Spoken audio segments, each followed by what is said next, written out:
अभी इस point of time पे जब हम सब नॉर्थ सेट के लिए प्रिपरेशन कर रहे हैं, हम सब के माइंड में एक ही चीज़ होता है कि कैसे भी करके हमें नॉर्थ सेट को क्लियर करना है, चाहे जैसे तैसे हो, बस नॉर्थ सेट को क्लियर करना है, हर हाल में क्लियर करना है।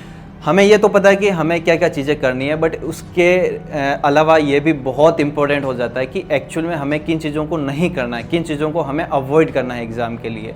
बहुत सारी क्वेरीज आती है बच्चों की, बहुत सारे मैसेजेस आते हैं, वो ये पूछते रहते हैं कि सर ये हो रहा है, वो हो रहा है, इस टाइप का डर है, नेगेटिव का फियर है, ये है, वो है। तो मैं उन सब को यही बात बोलना चाहूँगा कि मैं कुछ यहाँ पे पॉइंट मेंशन करूँगा, तो एटलीस्ट उनको आप ध्यान में रखो और उनके लिए अपना टाइम वेस्ट मत करो। एटलीस्ट ये जो पॉइंट है, ये अभी आपका जो टाइम है वो बहुत ही इंपॉर्टेंट हो जाता है आपके सिलेक्शन के लिए, आपकी रैंक के लिए। तो मैं ये सबसे पहले ये चीज़ कहना चाहूँगा कि जो अंदर आपके फोमो है ना, फोमो ये कि आपने सारा सब कुछ पढ़ा है, आपने पूरे साल ढंग से मेहनत करी है, फिर भी एक अंदर मन में डर रहता है, मन में एक फोमो रहता है कि शायद मैंने अभी पूरा नहीं पढ़ा, मैंने इनफ नहीं पढ़ा, या शायद जो मैंने पढ़ा वहाँ से क्वेश्चन आए नहीं आए, या फिर क्वेश्चन ऐसी जगह से आए जो टॉपिक्स मैंने छोड़े हैं।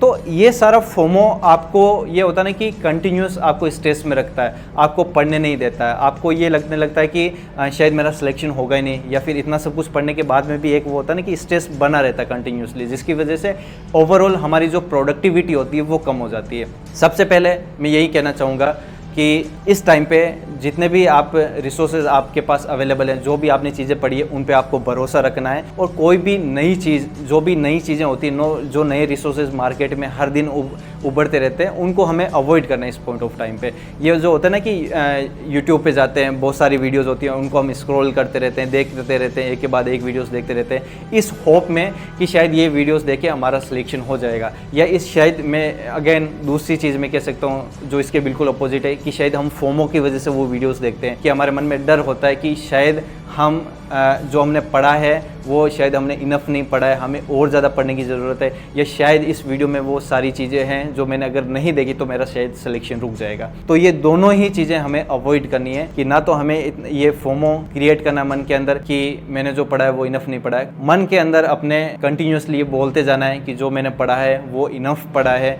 जो भी सिलेबस आएगा एग्जाम का वो जो मैंने पढ़ा है उसी में से आएगा, और मेरा पेपर बहुत ही अच्छा होने वाला है। क्योंकि ये सारे अफर्मेशंस की वजह से क्या होगा कि जो आपके मन में अननेसेसरी फोमो क्रिएट हो रहा है, जो एंजाइटी क्रिएट हो रही है, वो एट द एंड खत्म हो जाएगी, या ये कह सकते हो कि धीरे धीरे कम हो जाएगी। ये है ना कि एंजाइटी एक लिमिट तक हो तो वो प्रोडक्टिव होती है। साइकोलॉजी में आपने पढ़ा होगा ना कि जो एंजाइटी होती है वो अगर माइल्ड लेवल की हो तो वो हमारे लिए प्रोडक्टिव होती है, लेकिन वो एंजाइटी जो बहुत ज़्यादा सीवियर होती है तो वो एट द एंड हमारी प्रोडक्टिविटी को कम ही करती है। और सेकेंड थिंग मैं इस पॉइंट पे ये बोलना चाहूँगा कि आप सिर्फ ये करो इस पॉइंट पे, या तो मैं सिर्फ थ्योरी पढ़ लूँ या सिर्फ मैं एमसीक्यूज कर लूँ। होते ना कुछ ऐसे कि बस बहुत पढ़ ली थ्योरी, अब सारे एमसीक्यूज ही करूँगा मैं, या सिर्फ एमसीक्यूज ही प्रैक्टिस करूँगी, या फिर ऐसा नहीं बस मुझे थ्योरी ही पढ़ना है। तो दोनों ही चीज़ें गलत है, दोनों के एक्सट्रीम ही गलत है। बहुत सारे आप क्वेश्चन करते जा रहे हो, या फिर आप सिर्फ थ्योरी पढ़ते जा रहे हो, तो दोनों ही अपने आप में कंप्लीट नहीं है। प्रिपरेशन आपकी तब कंप्लीट होती है जब आप दोनों में एक बैलेंस बना के चलते हो, जब आप अपना रिवीजन भी प्रॉपर तरीके से कर रहे हो, और उसके जो रिगार्डिंग एमसीक्यूज आपको सॉल्व करने हैं, जो आपको एमसीक्यूज प्रैक्टिस करने हैं, वो भी आप प्रॉपर तरीके से करो। तो दोनों में अगर आप बैलेंस बना के चलते हो तो आपकी प्रिपरेशन कंप्लीट मानी जाती है। और इस पॉइंट पे ये सोचना कि यार उसने तो 5 साल के लिए प्रिपरेशन करी है, वो तो 2 साल से प्रिपेयर कर रहा है, उसने तो इतने सारे एग्जाम दिए, उसका नहीं हुआ, यार वो तो मेरा सीनियर था कॉलेज में, उसका नहीं हुआ, फिर मेरा कैसे होगा, मैं तो उसके जितना पढ़ता भी नहीं हुआ, या तो वो तो बहुत इंटेलिजेंट था, वो तो बहुत शार्प था, उसका भी नहीं हुआ, तो फिर मेरा कैसे होगा। तो ये चीज़ें खुद को बार बार इन्फीरियर फील करवाना, खुद को अंडर कॉन्फिडेंट फील करवाना, ये सारी चीज़ें बंद करो, आज से ही बंद करो। आपका सिलेक्शन क्यों नहीं हो सकता? अगर आपने प्रिपरेशन अच्छी करी है, आपने अपने सिलेबस को अच्छे से पढ़ा, हर एक लेक्चर को अच्छे से अटेंड किया, आपने सारी चीज़ें समझी है, प्रॉपर तरीके से रिवीजन किया है, रिवीजन नोट्स बनाए हैं, आपने प्रॉपर तरीके से एमसीक्यू सॉल्व कर रहे हैं, तो आपका सिलेक्शन क्यों नहीं होगा? ये चीज़ सोचो ना। आपको हर हाल में सिलेक्शन लेना है, और आपको अच्छी रैंक के साथ सिलेक्शन लेना है, ये सोचना, ये नहीं सोचना कि उसका नहीं हुआ तो मेरा कैसे होगा, तो फिर कभी भी नहीं होगा। वो कहते हैं ना कि अगर आपने सोचा कि मेरा सिलेक्शन होगा तो आपका सिलेक्शन डेफिनेटली होगा, आज नहीं तो कल होगा, एक दिन ज़रूर होगा। लेकिन आपने ये सोच लिया कि यार उसका नहीं हुआ तो मेरा कैसे होगा, तो डेफिनेटली आपका सिलेक्शन नहीं होने वाला है। तो वही है ना कि आप अपने माइंड के अंदर खुद के लिए क्या बोलते हो वो बहुत ज़्यादा मैटर करता है। इस पॉइंट पर आपका जो मेंटल मेकअप है, आपका जो माइंड का मेकअप है ना, वो बहुत मैटर करता है। आपने जितना पढ़ना था उतना पढ़ लिया, जितनी सारी चीज़ें करनी थी कर ली, आपको जहाँ कहीं से भी मटेरियल मिल रहा था, जहाँ से भी आप पढ़ रहे थे, जितना पढ़ना था आपने सफिशिएंट पढ़ लिया। लेकिन इस पॉइंट पे खुद को सेल्फ मोटिवेट फील करवाना और वो सारी की सारी एंजाइटी जो एग्जाम से रिलेटेड बन रही है उससे खुद को दूर रखना, वो ज़्यादा इंपॉर्टेंट हो जाती है। और लास्ट में मैं यही कहूँगा कि आपकी लाइफ में वो होता है ना कि बहुत सारे बच्चों के क्वेश्चंस आते हैं कि एग्जैक्टली मुझे क्या करना चाहिए। तो मेरा सिंपल सा आंसर होता है कि आप डिसिसिव मोमेंट के बारे में सुना आपने कभी? एक बुक है एटॉमिक हैबिट्स, जेम्स क्लियर ने बहुत ही ब्यूटीफुल तरीके से लिखी है उसको।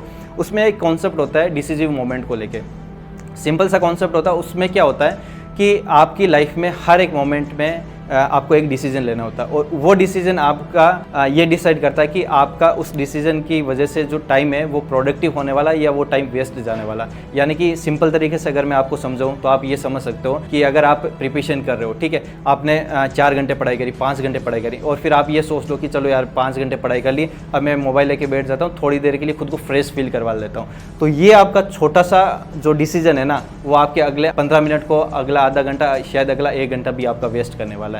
तो वो आपको सिलेक्शन से दूर ले जाएगा। लेकिन यही आपका डिसीजन ये होता है कि चलो यार बैठे बैठे थक गया, थोड़ा सा लेट के पढ़ लेता हूँ, 5 MCQs और कर लेता हूँ, 2 टॉपिक और रिवाइज कर लेता हूँ। ये छोटे छोटे आपके जो डिसीजन होते हैं ना लाइफ के, वो अल्टीमेटली आपको सिलेक्शन दिलाते हैं। आपके जो लाइफ के बड़े डिसीजन होते हैं ना, वो आपको कभी भी सिलेक्शन की ओर नहीं लेके जाते। आपकी लाइफ में जो हर एक मोमेंट में आप डिसीजन ले रहे हो, वो आपको या तो सिलेक्शन के पास लेके जाएंगे या फिर सिलेक्शन से दूर लेके जाएंगे। और एट द एंड मैं तो यही कहूँगा, मेरी लाइफ में इस बात ने मुझको बहुत ज़्यादा मोटिवेट किया था कि बस ऐसे समझो कि आपको एक क्रिकेट गेम खेलना है, आपको जाके वहाँ पे एग्जाम में बस एक क्रिकेट गेम की तरह उसको खेलना है, हर एक MCQ को एक बॉल समझना है और अपनी तरफ से पूरी एफिशिएंसी के साथ हर एक बॉल को इक्वली और अच्छे एफिशिएंट तरीके से उसको खेलना है। ये कभी भी नहीं सोचना है कि शायद मेरा सिलेक्शन होगा या शायद नहीं होगा, या सिलेक्शन हो जाएगा तो ये करूँगी या ये करूँगा, या सिलेक्शन नहीं होगा तो पता नहीं क्या होगा। ये सारी चीज़ें हमें नहीं सोचनी होती। बस एक क्रिकेट गेम की तरह उसको खेलो, बस खेल के आगे वो गेम खत्म हो गया, बस उसको वहीं पे छोड़ के आ जाओ, बस नेक्स्ट अपना डिसीजन है उसके प्रति आप लग जाओ। और at the end all the best for your exam. कोई भी आपकी क्वेरीज हो मुझे आप